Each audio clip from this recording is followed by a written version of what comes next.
selaku guru mapel 5 yang mengajar kelas 12 TPL 2 dan teman-teman yang berbahagia.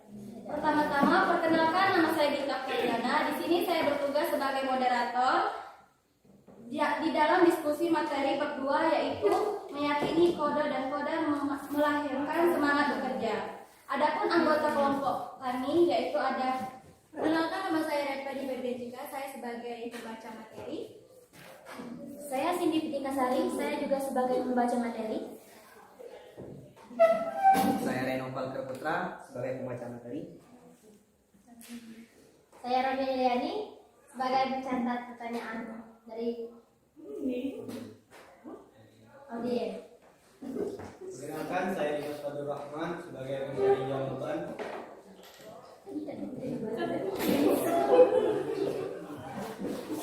Baik, langsung saja kita mulai. Pertama-tama marilah kita mengucapkan basmalah bersama-sama. Bismillahirrahmanirrahim. Selanjutnya penyampaian materi, saya persilakan untuk Reno dan kawan-kawan menyampaikan materinya.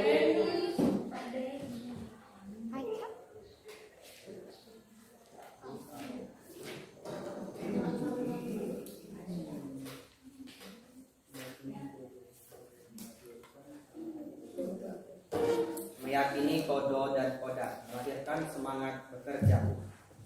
B. Menganalisis dan mengevaluasi.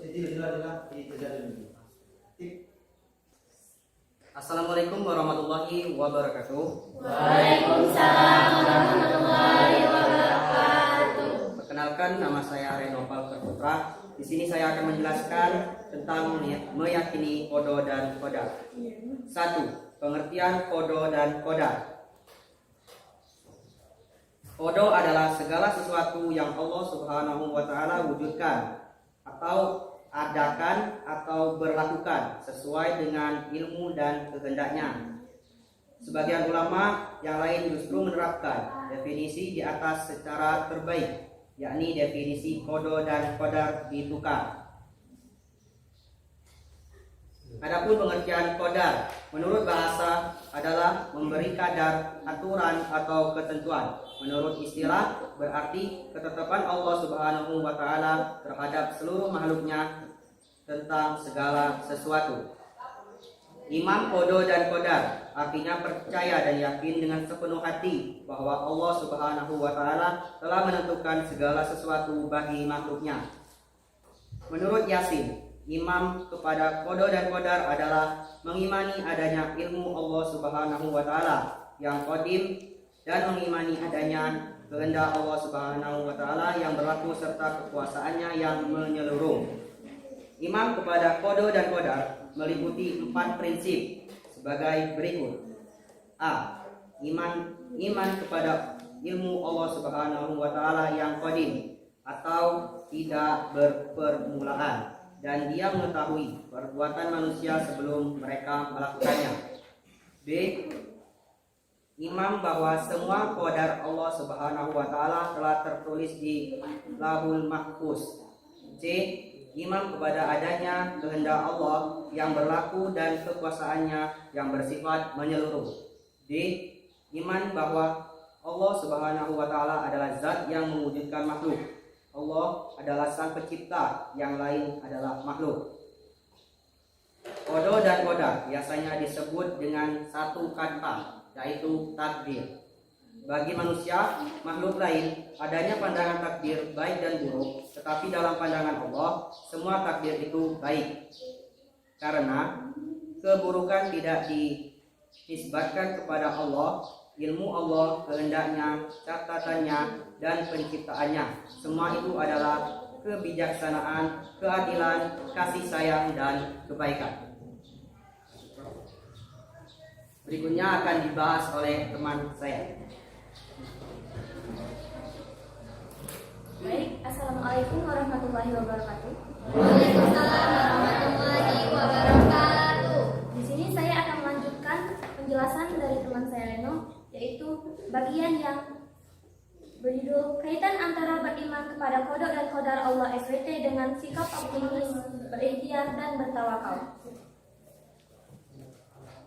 Kodok dan kodar atau takdir berjalan menurut hukum sunatullah. Artinya keberhasilan hidup seseorang sangat tergantung sejalan atau tidak dengan sanatullah. Sanatullah adalah hukum-hukum Allah SWT yang disampaikan untuk umat manusia yang melalui para rasul yang tercantum di dalam Al-Quran berjalan tetap dan otomatis.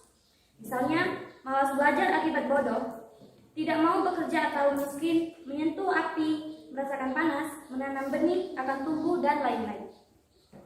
Kenyataan menunjukkan bahwa siapapun orangnya tidak mampu mengetahui takdirnya. Jangankan peristiwa masa depan, hari esok terjadi apa, tidak ada yang mampu mengetahuinya. Siapa yang berusaha dengan sungguh-sungguh sesuai hukum Allah Subhanahu wa taala disertai dengan doa, ikhlas dan tawakal kepada Allah Subhanahu wa taala, dipastikan akan memperoleh keberhasilan dan mendapatkan cita-cita sesuai tujuan yang ditetapkan.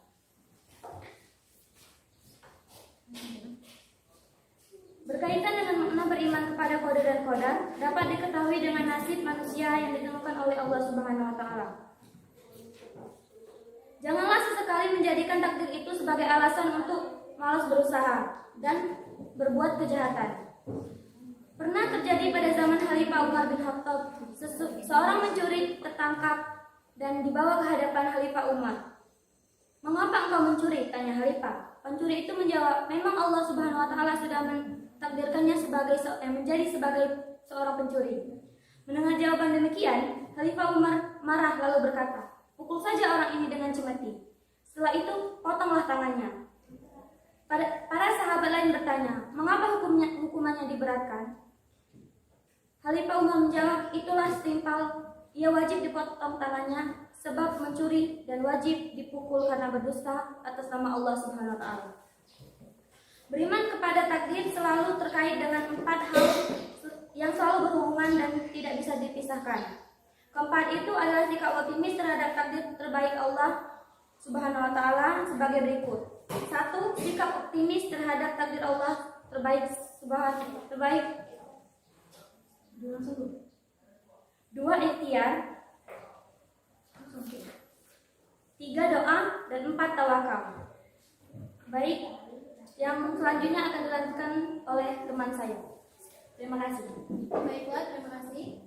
Assalamualaikum warahmatullahi wabarakatuh. Waalaikumsalam warahmatullahi wabarakatuh. Di sini saya akan melanjutkan tentang apa yang disampaikan oleh ini dengan hikmah beriman kepada qada dan qadar.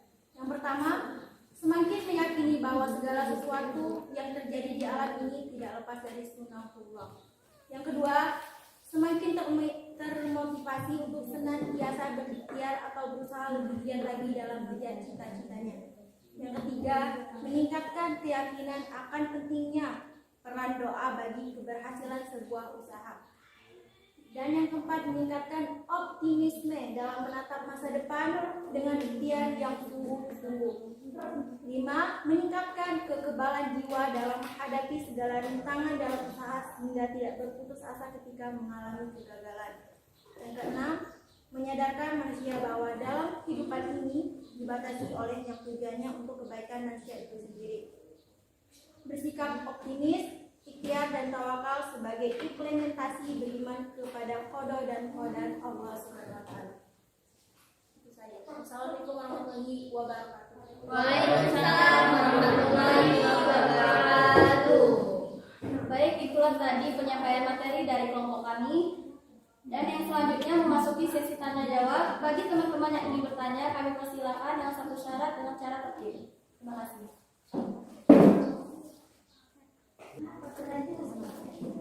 Baik, sesi tanya jawab yang pertama kami perbolehkan.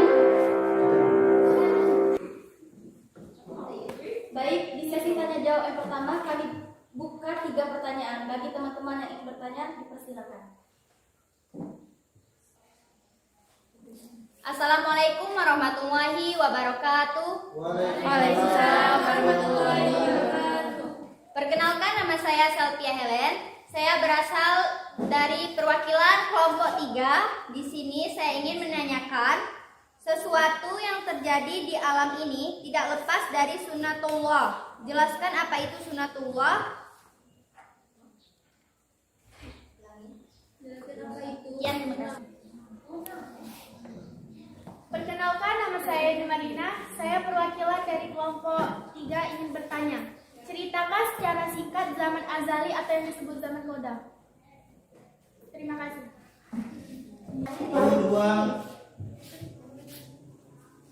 Perkenalkan, nama saya Hafsah Faizatul Khairiyah, perwakilan dari kelompok 1 ingin bertanya.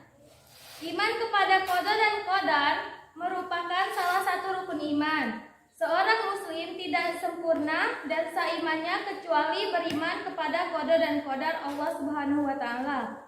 Bagaimana orang yang tidak beriman kepada qada dan qadar? Berikan contoh dan jelaskan.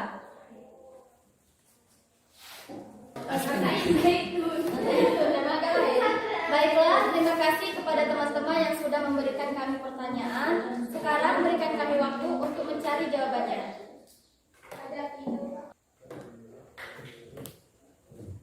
Baik, kelompok kami akan menjawabkan pertanyaan dari teman-teman sekalian secara berurutan.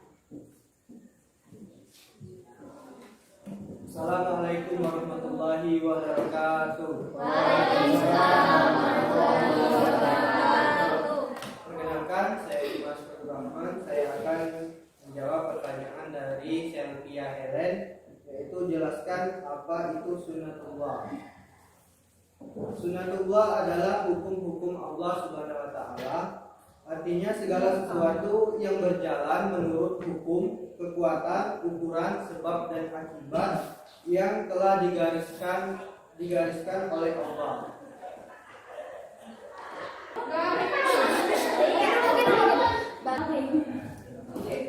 Bagaimanakah saudari Helen? Apakah sudah puas dengan jawaban yang telah dijawab oleh Dimas? Terima kasih atas jawabannya, sudah jelas dan tidak ada lagi yang ingin ditanyakan. Terima kasih. Assalamualaikum warahmatullahi wabarakatuh. Waalaikumsalam warahmatullahi wabarakatuh. Saya Ramia Yuliani akan menjawab pertanyaan dari saudari Yuni Marlina. Pertanyaannya adalah, ceritakan secara singkat zaman azali atau yang disebut zaman kodok. Zaman azali ialah zaman sebelum adanya kehidupan di dunia atau zaman sebelum adanya makhluk hidup.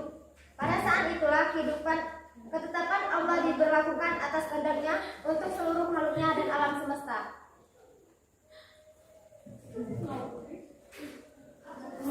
Bagaimanakah saudari Helen? Apakah sudah puas dengan Bagaimanakah saudari Yuni Marlina? Apakah sudah puas dengan jawaban yang dijawab oleh saudari Rumia?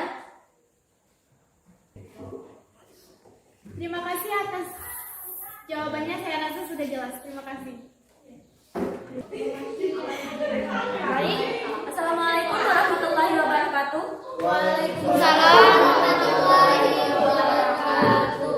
Saya Cindy Pitikasari. Di sini saya akan menjawab pertanyaan dari Hafsah, yaitu bagaimana orang yang tidak beriman kepada qada dan qadar dan berikan contohnya. Orang yang tidak beriman kepada qada dan qadar adalah orang yang bermalas.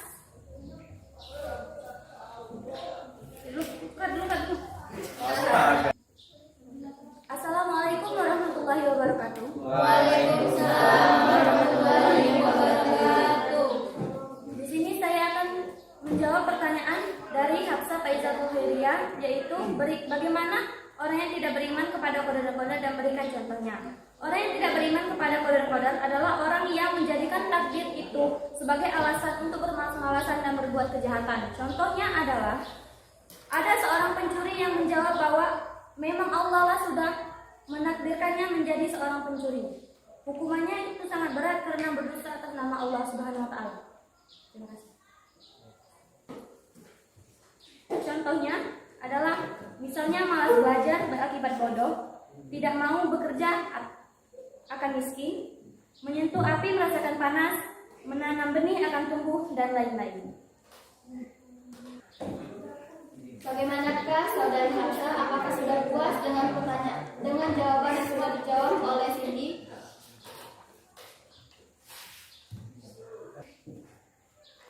Terima kasih atas penjelasannya.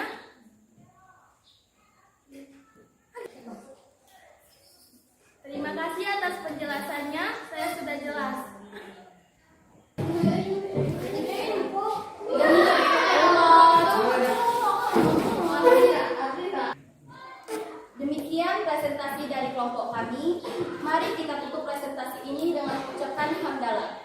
Alhamdulillahirabbil alamin. Saya minta maaf atas kekurangannya. Wassalamualaikum warahmatullahi wabarakatuh. Waalaikumsalam.